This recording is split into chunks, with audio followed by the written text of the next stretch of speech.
Hey everybody, it's Matt again, and I thought I'd do a second Paul McCartney album today. I did Flaming Pie earlier, and if those that don't know, I've been doing all the McCartney albums in order of release, reviews of them.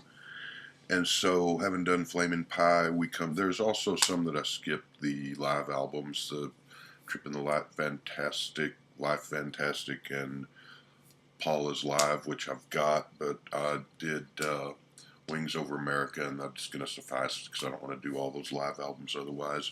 But yeah, so Flaming Pie was the last one, and so next one up is from October 5th of 1999. I think it came out on the 6th in England, and it's the second covers album by Paul's Run Devil Run, which the first one was the Russian album, the Shoebox CPP, whatever the hell that thing was called, which wasn't a very good one.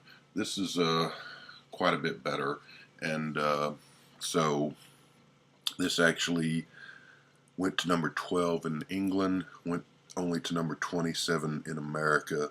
I had really come to bury this album, but I find that I'm going to praise it quite a bit instead. Reason being that I've had this for several years, and I have not listened to it very much. I got it because I wanted to have it on vinyl. It's pretty rare. It's long out of print, hard to find, pretty pricey now, so I wanted to have a good vinyl copy when I got it. I played it a few times and thought, Paul doing some cover songs, cool. But I've been playing it the last few days just to reacquaint myself with it, and I find that I like it more than I was expecting and more than I remembered from 5 or so years ago when I finally got a copy of this on vinyl. And with the Russian album, Paul had his last three or so albums before that hadn't been very good, hadn't sold very well, and he was kind of, I guess, at a loss where to go next artistically. So he figured, I'll just do some covers of old rock and roll songs. But the Russian album didn't turn out too well. There's a couple of songs on there that are pretty good, but the rest of it is just average to really not very good. This is better. This is less of a dead fish album than the Russian album by far. A lot more energy, a lot more just good music and fun.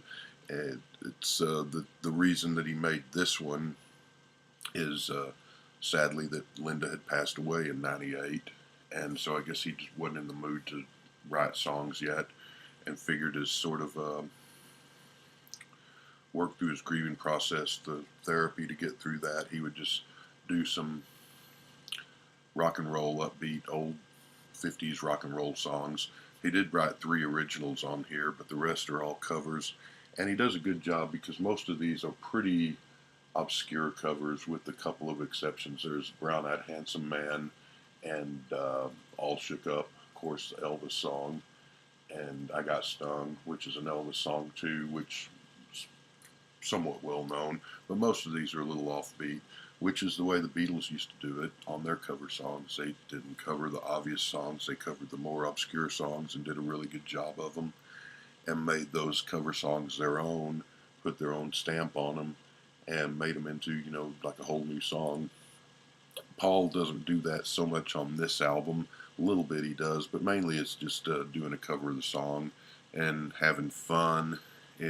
Having fun sounds kind of strange to say when he's just lost his wife here a year before, and obviously working through a lot of grief there.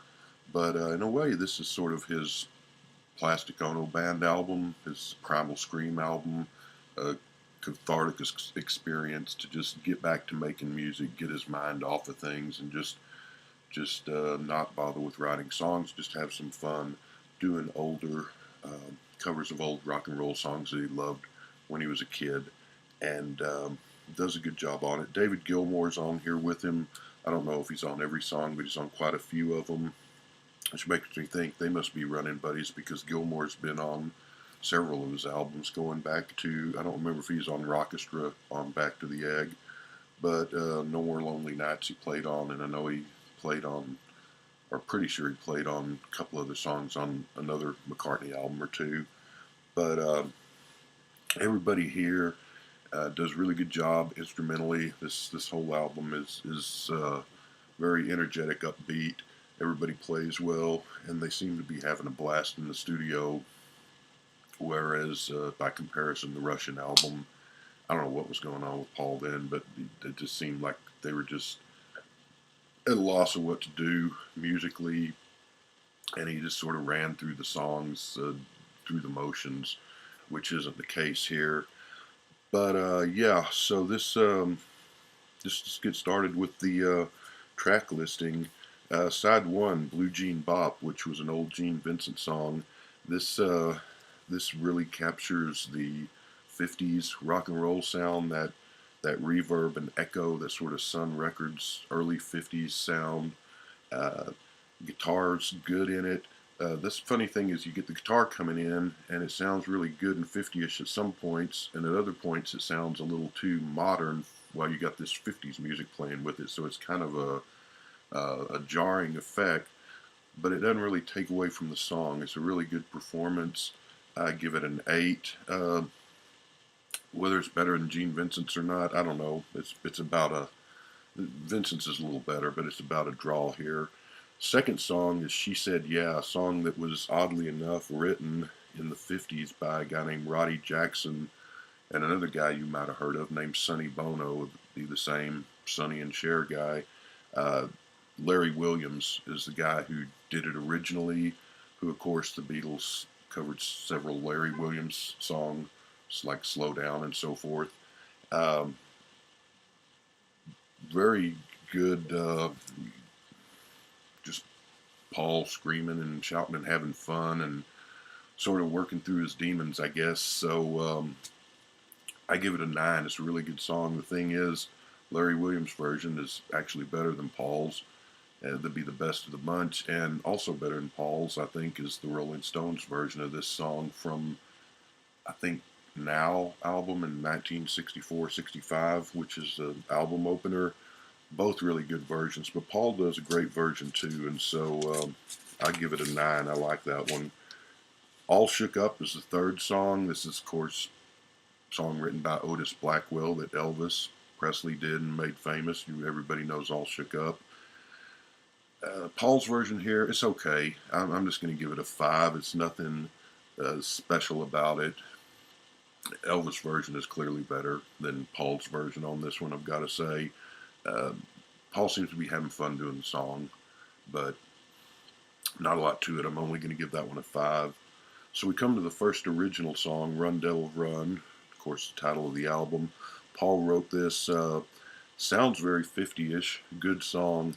It's pretty manic delivery and performance. The song's almost too fast, but it's still a good song. I'm going to give it a 7.5. And for being an original song written in 1999, it sounds pretty 50-ish.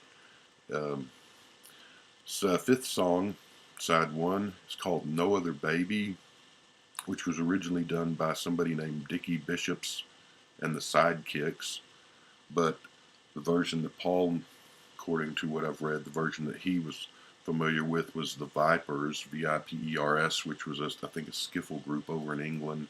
Don't know that anything in America was even released here, but apparently their single of this song got to number 42 in England, I'm sorry.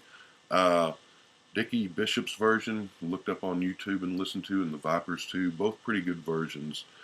Paul's is, he changes it around a little bit. It's just sort of a slung back, slow blues burner of a song. He does a really good job on it, really good voice. I'm going to give that an 8.5. It's a good song.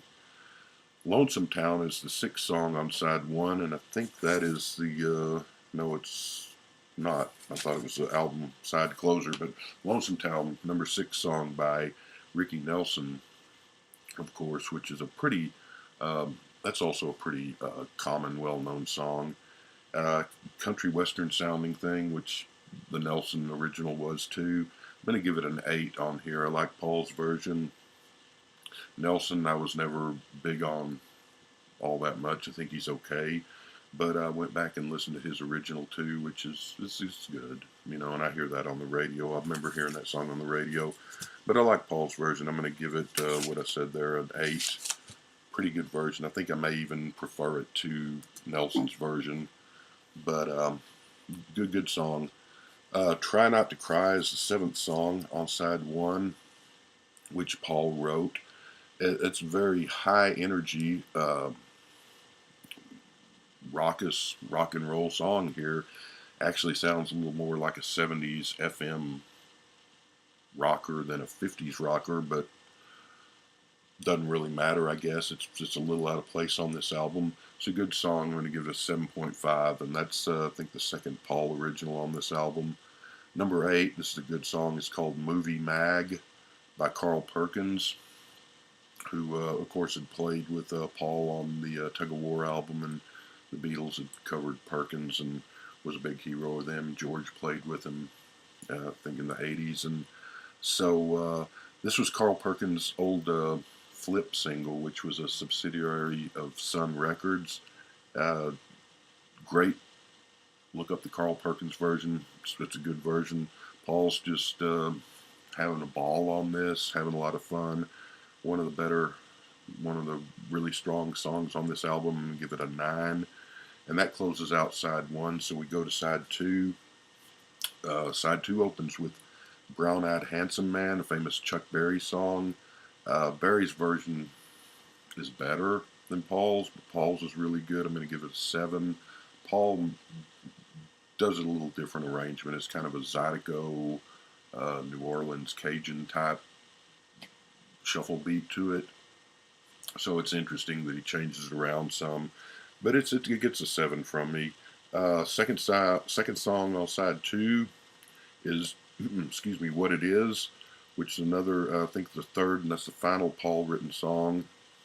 It's kind of a part 50s sounding song. It's kind of also sounds a little early 70s, like a early 70s Wings 45, kind of Junior's Farm type vibe to it, or just all those the 45s that Wings put out there in that 73, 74 period. Kind of has an early 70s, 50s vibe to it anyway. High energy song. It doesn't add up to a whole lot. It's just okay. I'm going to give it a 6, but it's interesting. So third song on side 2 is Coquette, which is originally done by Guy Lombardo in 1928. It was also done by Fats Domino in the 50s, which is probably the version that Paul was aware of. Paul sort of puts on this different sort of funny stage voice, like he's trying to sing like a 20s guy, so maybe he did have the Guy Lombardo version in mind. But it's a different voice for him. It's interesting. It works. It's kind of funny and different. Nice song. I'm going to give that a 7. I Got Stung is the fourth song, side 2, which of course is made famous by Elvis. Paul's version here is okay.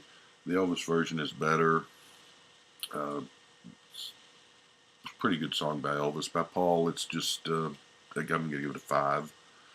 Honey Hush is the fifth song. That was originally done by Big Joe Turner in 1953, but it was also done by, should have written that down, oh yeah, Johnny Burnett's trio, which was probably Paul probably knew of both of them, but he's probably more familiar with the Johnny Burnett version. The Johnny Burnett starts off with the riff from Train Kept a Rollin', which was another old blues song, which the Yardbirds did. Big Joe Turner's version is more raw, but and it's better than Paul's version, to be honest. Paul's is good, but he rushes through it. It's the instrumentation and the pace of the song is just a little too rushed.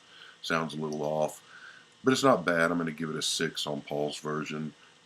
Big Joe's Turner's, I'd probably give it 10, in case you care. Sixth song is Shake a Hand, which is written by someone named Joe Morris, but Little Richard is the one who did the song.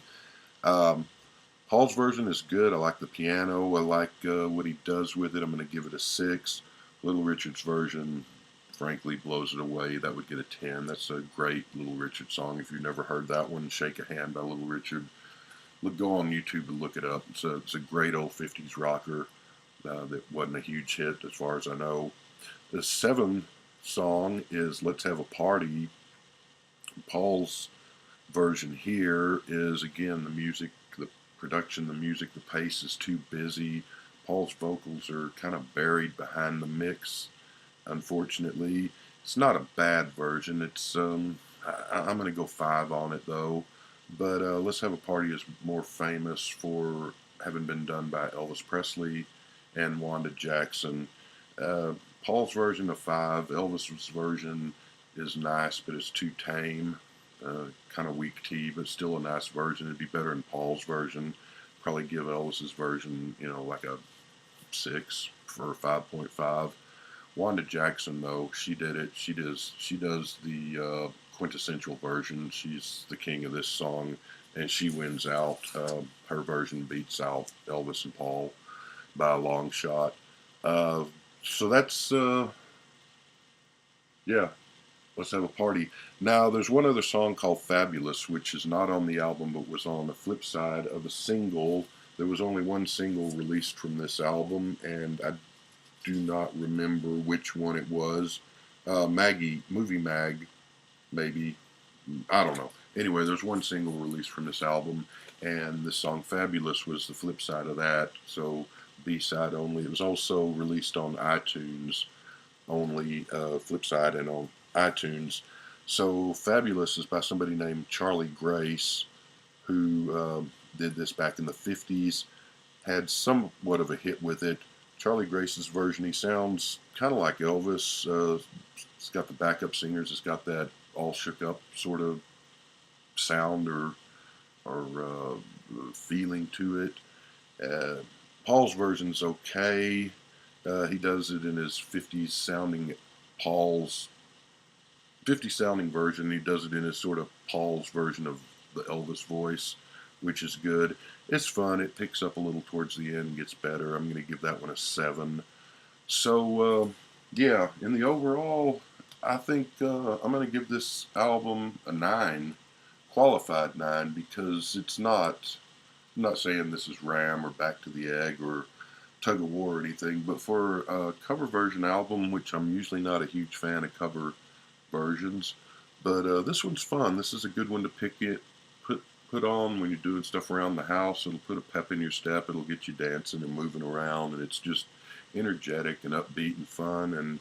And tragic circumstances, having lost his wife of almost 30 years a year before this came out, but he threw himself back into work and just this really rocks, and he's in great voice, and his session players do a really good job. There's a lot of great guitar, great piano, and throughout here, great vocals. So yeah, just as a fun, upbeat album that most people didn't pay attention to or have long forgotten. It's worth another look-see and listen-see. Fun stuff. So anyway, here's the album. That is actually a sticker. I'm not going to pull it off, of course. That is a real store somewhere in Atlanta, Georgia, I believe. It's not called Run Devil Run. It's called, might be called that Quickie Drugs. But apparently it's some kind of drugstore where they also sell voodoo stuff that Paul ran across in his travels throughout the world. A back cover, kind of a nice picture. I think this is a great album cover. I've always liked this one and the packaging of it. So here is the inner sleeve, which I've also always just liked the design and everything of it. There's the other side. There's kind of a rundown of Paul talking about each one of the songs on there, why he chose to cover them and what they mean to him, and credits and so forth. And I don't know, there's pictures of everybody's instruments. And just some musings of Paul about the album in general. And also, I've always really loved the label of this, that old style Parlophone label. So yeah, it's a fun, cool little neat album to play, and I'm gonna stick with that, and I'm gonna give it a 9. We'll see you next time.